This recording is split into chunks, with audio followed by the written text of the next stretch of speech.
My boet ons is 'n goeie naam en wees gegroet in die wonderlike naam van Jesus op hierdie geseënde Dinsdag aand. Ja, Dinsdag aand. Ek hoop julle het 'n baie lekker dag gehad en julle is reg om hierdie aand te betree.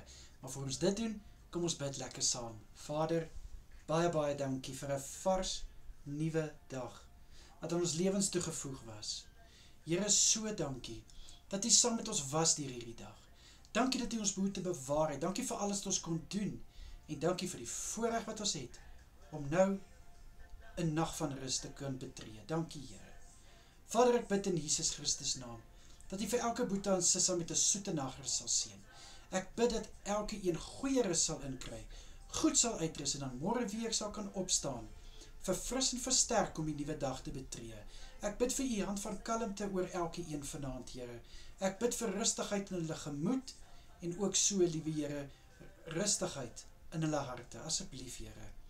Vader, sal U asseblief elke een beskerm deur hierdie nag en vir elkeen veilig hou, asseblief, Here.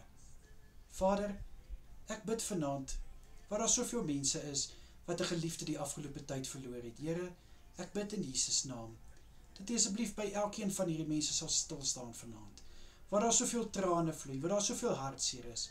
Ek bid in Jesus naam, liewe Here, vertroos hulle net soos U alleenlik kan. Vee die trane van hulle wange af. Ek bid in Jesus naam, Here, dat hulle by U en U alleen hulle troos sal vind. Laat hulle vashou aan die mooi herinneringe en weet, hulle geliefdes is nou waar hulle hoort en dis by Jesus Christus. Ek bid in U kosbare naam, dat hulle weer nuwe moed sal kry om die lewe aan te pak wat voorlê, om voluit te leef. Asseblief, liewe Here, in Jesus se kosbare naam is dit my gebed vanaand. Aan U alle eer, lof en heerlikheid. Dankie, Vader. Amen en amen. My boetie en sissa, julle moet 'n baie lekker aand hê. Lekker slaap en kyk mooi na julleself. Wees geseënd. Totsiens julle. Bye bye.